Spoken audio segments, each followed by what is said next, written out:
Yo, what is going on, Cover One crew? Welcome back to the show. Hope everybody's doing great. The weekend is approaching. Happy Friday, man. Allergy season is kicking my butt, man. And I'm feeling a little stuffy, but you know what? It's time of year always. The allergies start to kick in, but we're going to be happy today because we got Pick a Side. This is a redraft player evaluation game that I love because guess what? Mock draft season is going to be coming for fantasy football very soon. Training camps will be popping off and we'll understand player values that much more.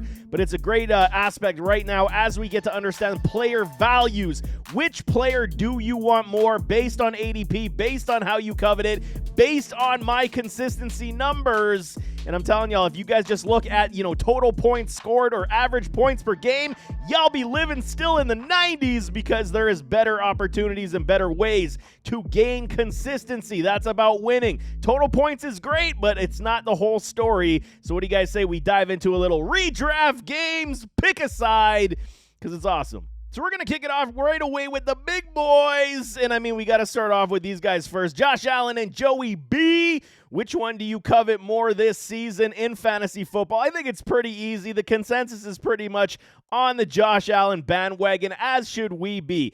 The biggest notion that, rushing quarterbacks give the highest level of upside. It's true. They do give a lot of upside, but it does fall off as we start to see the numbers progress. We're talking about unicorns right now, man. Allen, Burrow, Mahomes, and Hurts, they are the unicorns in this league right now that are just putting up massive amount of point productivity. But even in this debate right now, you see the boom consistency rate. It's any player getting, this is per game consistency on the boom rate in fantasy football. Josh Allen, 82.4, where Joey B is 70.6 on that consistency rate.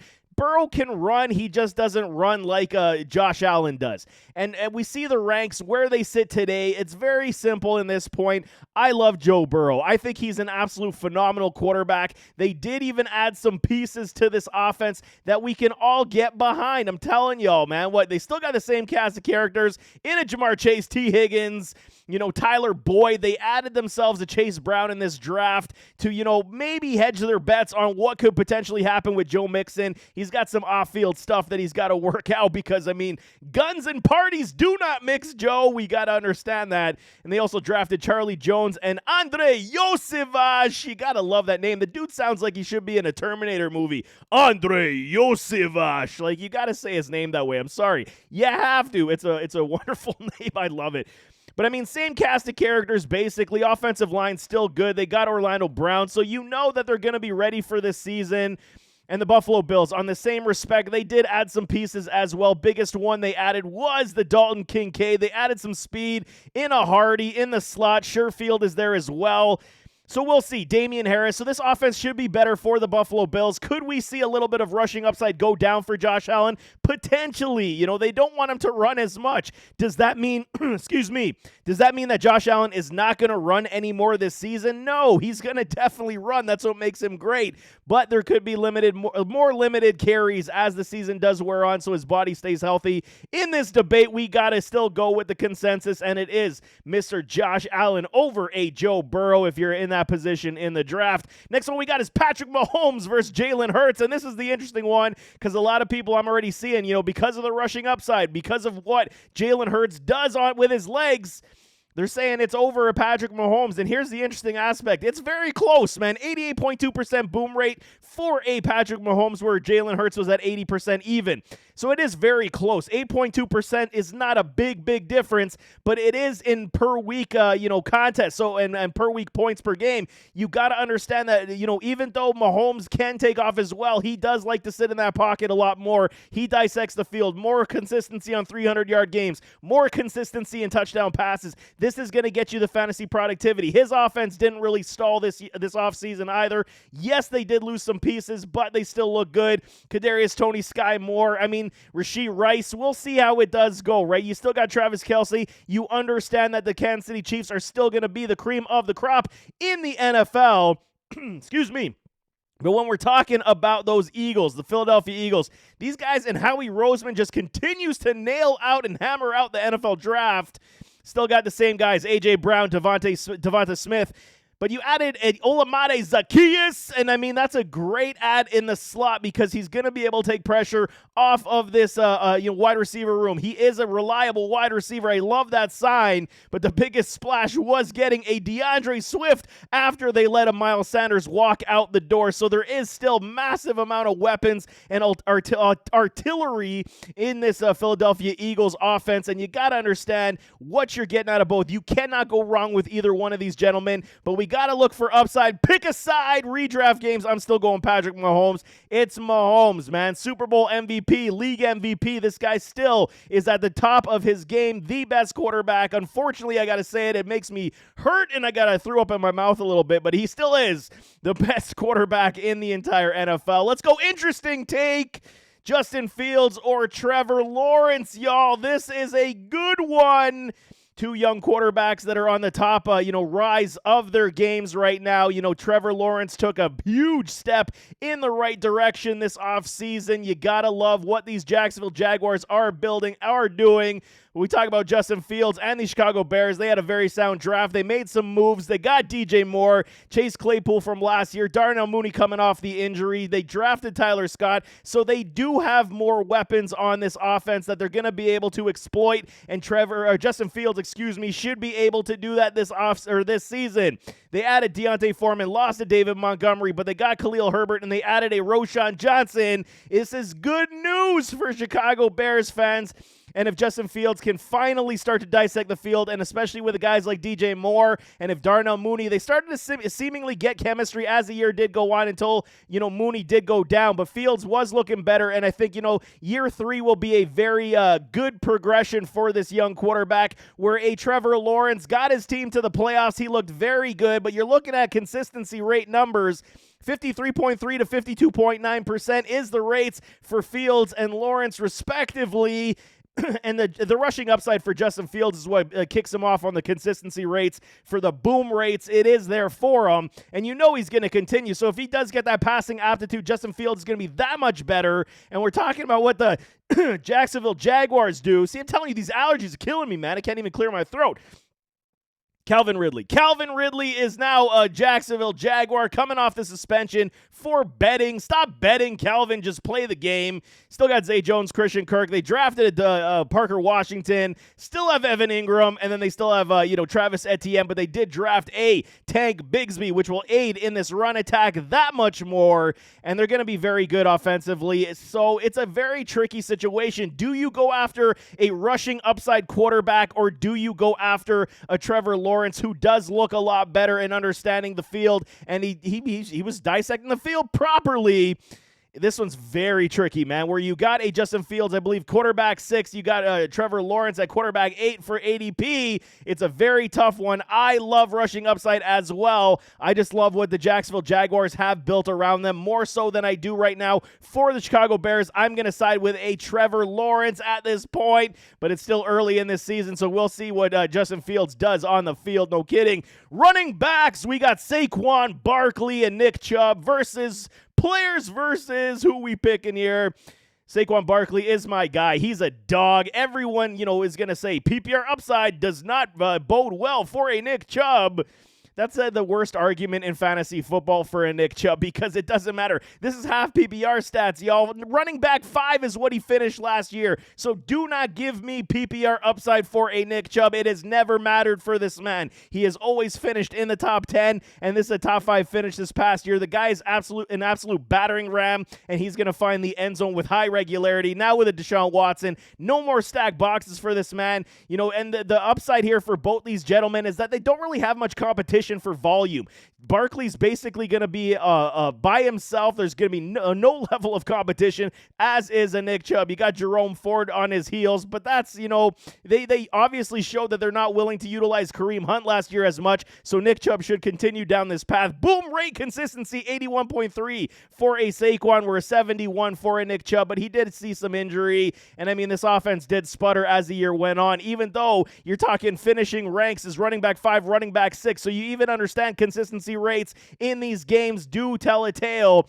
But the rank, you see what I'm saying? You want consistency in your players where they're not going to drop off for a large part of the season. And even still, so Nick Chubb had games where he was above 30 points, where a Barkley was more consistent around the stretch, where he gave you more point productivity each and every week. So that's kind of what you want from your team. Yeah, okay, it's great to have those games where a Nick Chubb gets you 35, but then he gets you 9 and cripples you the other week. So it's one of these situations you got to understand consistency is extremely important. However, I love how the Giants have built this offense. They added more speed with Jalen Hyatt. We'll see how this Cleveland Browns team does move. They added pieces as well, but I'm still going with my guy, Saquon. He's playing on a contract year on that franchise tag, man. He wants his bag, so he's going to be playing hard this year. Pick a side, Ramondre Stevenson or Dalvin Cook. Interesting situation. Who do we pick? What's going on with Dalvin, man? I mean, the Minnesota Vikings rumor has it that they're going to cut bait. They're ready to cut ties, and they couldn't find a trading partner, so they might straight up release him based on cap number. Really? It's Dalvin Cook. This guy is far from being washed, and you guys are going to the thing is, okay, when you look back at last season, consistency for Dalvin Cook was 52.9%, and it comes to play with how they utilized, or I should say didn't utilize, a Dalvin Cook. He might not just fit in this offense, and I think that's probably what the issue is here in Minnesota. He just does not fit into the new scheme with the new head coach from this past season, so this is why they're trying to move on. They drafted a Dwayne McBride. They still have Ty Chandler. They got Alexander Madison, so this is maybe potentially why they view him as expendable. Dalvin Cook's situation is definitely one to monitor. While a Ramondre Stevenson, he was a beast, man. 70.5% consistency. He did pick up after week 3, and he was a battering ram himself. PPR upside out the wazoo for this man. Told y'all with Ramondre back when he was drafted. Light feet and great hands. Nobody believed me for a big man, but this is what he is. He is the RB10 right now in ADP, where Dalvin has slipped down to RB16.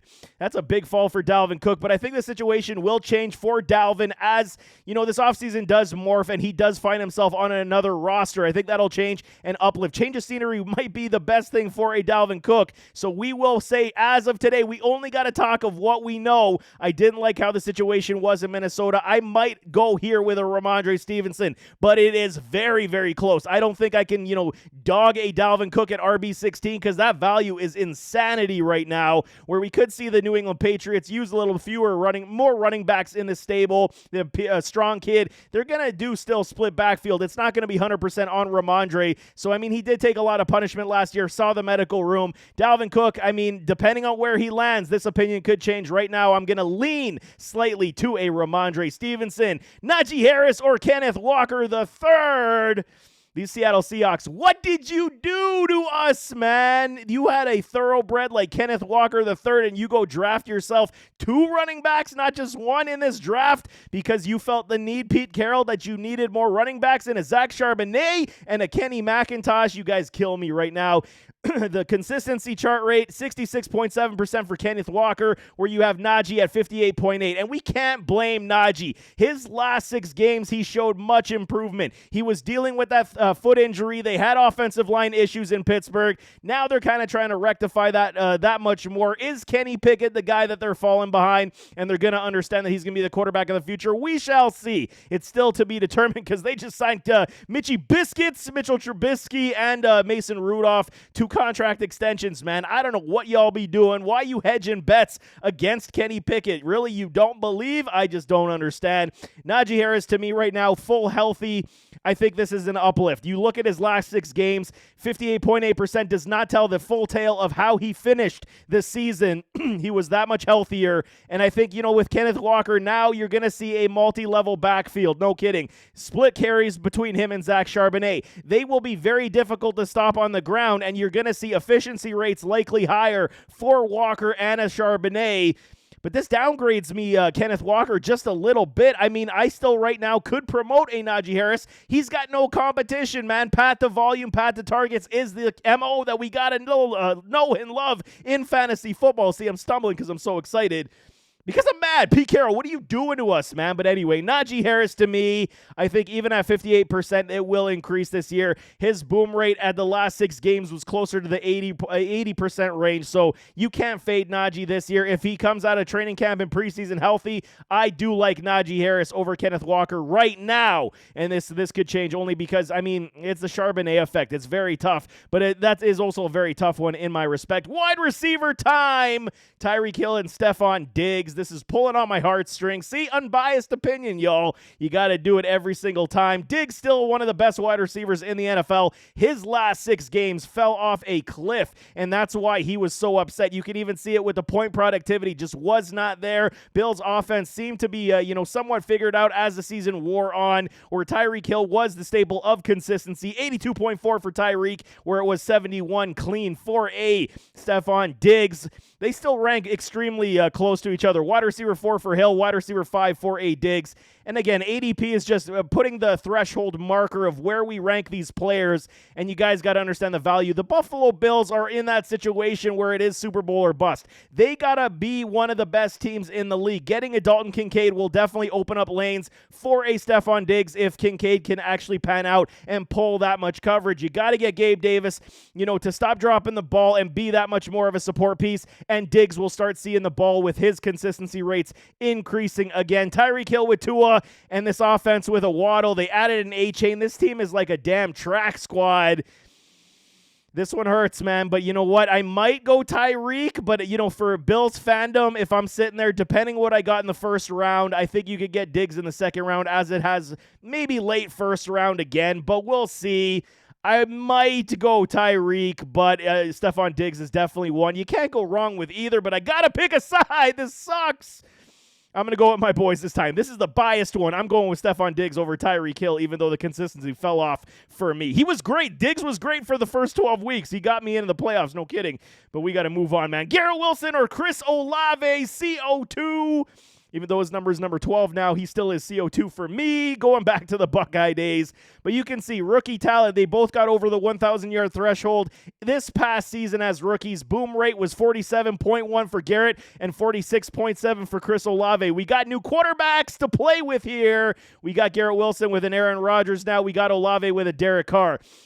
As much as we know what Aaron Rodgers is, future Hall of Famer, great NFL quarterback, he can dissect the field with any weapon that he does have. Did his age show last year? Was he just done with Green Bay? What are we seeing? It's a tough situation. How much chemistry building is he going to have with all these young talent, young players? He brought in and was an advocate to bring in all his players from Green Bay, like an Allen Lazard, like a Randall Cobb, because he wants that instant chemistry. Bad move. Learn this chemistry with your rooks, man. He did give a high praise for a Garrett Wilson, saying he's like Devontae Adams. And you got to understand, Garrett Wilson is one of those freaks.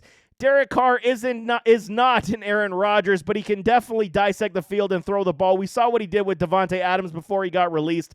Chris Olave is a stud, and I'm on the point right now where I could suggest, while he can't do all the alpha wide receiver things, I think that Chris Olave is that type of alpha wide receiver where he's not, the game-changing takeover type of wide receiver, but he's just going to find his way into the end zone and consistently score touchdowns. That's what he does.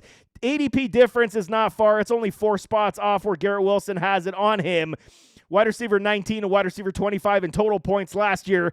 I'm leaning towards a little bit of Chris Olave. I think there's too many weapons in New York. Aaron Rodgers is going to try to find all these pieces, chemistry building early on. While we can say chemistry building with the Saints as well, there's not much in the cupboards for wide receivers for these Saints. And Chris Olave, again, he has a nose for the end zone. He scored like 35 touchdowns with Ohio State back in his collegiate day. He looked good last year as well. I'm going to lean to a Chris Olave right now. Better value for me for very similar consistency rates, man. Last one we got is scary Terry McLaurin going up against Jerry Jeudy. Another very difficult situation where we do got Sam Howell now the starting quarterback for these Washington Commanders, the Commies. We got Sean Payton now with these Denver Broncos. Will he uplift this offense? Is Russell Wilson cooked?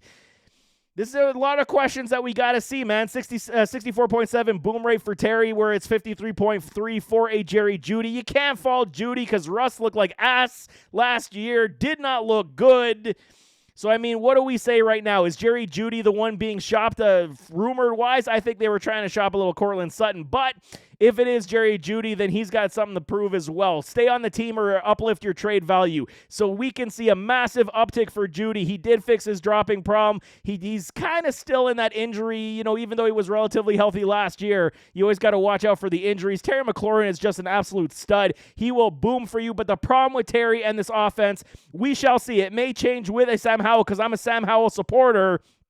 How much will he get of target share? Because we see Terry goes off, and then he fades for like 2 games. And you're like, do something, Terry. It's the biggest problem. The consistency rate, even at 64%, you do see lulls in his game and productivity, where Jerry Jeudy, we'll see what this offense does. It is a higher level risk for me at this point, but the value I would say right now for Jeudy is that much better than it is for a Terry McLaurin.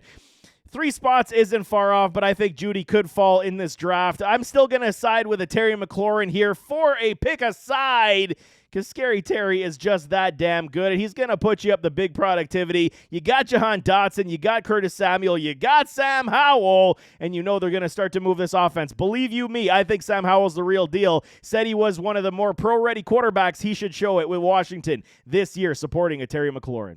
So there you have it. That is redraft games. Pick a side. Which side are you going with? These players, they're a lot of the top-end guys, and I get it, but we got to get that conversation out the door right now because it's almost end of May. We got to start discussing these players, and then we'll start talking more boom and bust, value players, more consistency charts. I'm telling you, I will get you trophies. Because I'm telling y'all, if you guys only look at total points and average points, I feel bad for you because it's probably why you're losing unless you play with a bunch of guys that don't watch football. But nevertheless, as always, don't forget to hit that like button, hit that subscribe button, jump in those comments, give me your thoughts. We're road to 1,000, baby. Smash that subscribe button for us. Throw it in the comments. If you disagree with any of my choices, who are you picking? Throw it in the comments. We can have a nice debate. But we'll see you next time. I am out.